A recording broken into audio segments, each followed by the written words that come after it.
İslam Pasalyanlar var, ortaya düşüblər. Bu da onların dediğini deyir. Türkiye'nin bəzi insanlarından götürüb deyir ölkəmizdə. Bismillahirrahmanirrahim. Əziz izləyicilərə bir maraqlı şey bildirmək istəyirəm. Belə ki, biz dəfələrlə deyirik ki, Elşad Miri etdiyi bu Qurana verdiyi mənaları, iddiaları, İslam dinində olan mühüm məsələləri ki, inkar edir, böhtanlar atır, lağ eləyir, gülməyi obyektinə çevirir. O, bunların 90%-dən çoxunu özü fikirləri deyil onun. O, bunları xaricdə olan, misal üçün, Türkiyədə olan yolun azmışlar ki var. Türkiyə xalqı da özləri də onları azmış, zındıq adlandırır. Elşad da onlardan həmin bu fikirləri götürüb, güya mənim fikrimdir deyə xalqımızın içində olan bəzi insanlara güya töhfə vermək istəyir. Lakin qeyd edim ki, Elşad Miri nəinki Qurana verdiyi mənaları, İslamda olan böyük bir məsələlər ki var, 1400 illərdir ki, İslam ümməti ittifaq edir o məsələlərdə. Bu, onları lağ eləyir, inkar eləyir. Nəinki bunları, hətta Elşad Miri bəzən misal çəkəndə belə həmin o Türkiyədən və s. başqa yerlərdən oğurladığı insanlardan misalları belə onlardan götürür.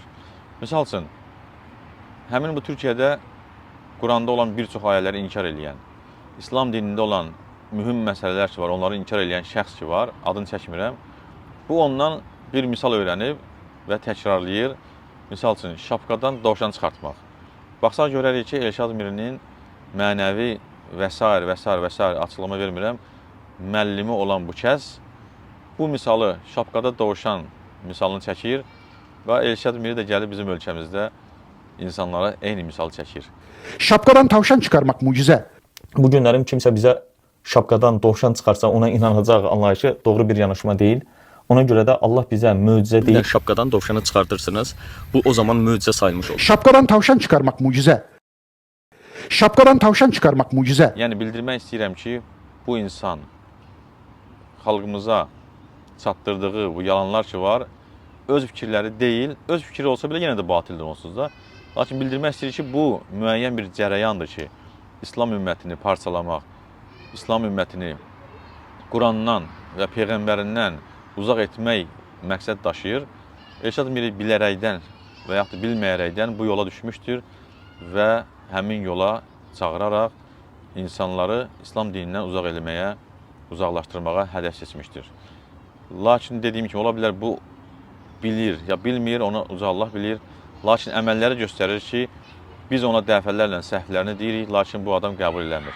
Yəni bildirmək istəyirəm ki, bu insan xalqımıza çatdırdığı bu yalanlar ki var, öz fikirləri deyil, öz fikri olsa belə yenə də batildir onsuz da. Lakin bildirmək istəyir ki, bu müəyyən bir cərəyandır ki, İslam ümmətini parçalamaq, İslam ümmətini Qurandan və Peyğəmbərindən uzaq etmək məqsəd daşıyır. Elşad Miri bilərəkdən və yaxud da bilməyərəkdən bu yola düşmüşdür və həmin yola çağıraraq insanları İslam dinindən uzaq eləməyə, uzaqlaşdırmağa hədəf seçmişdir.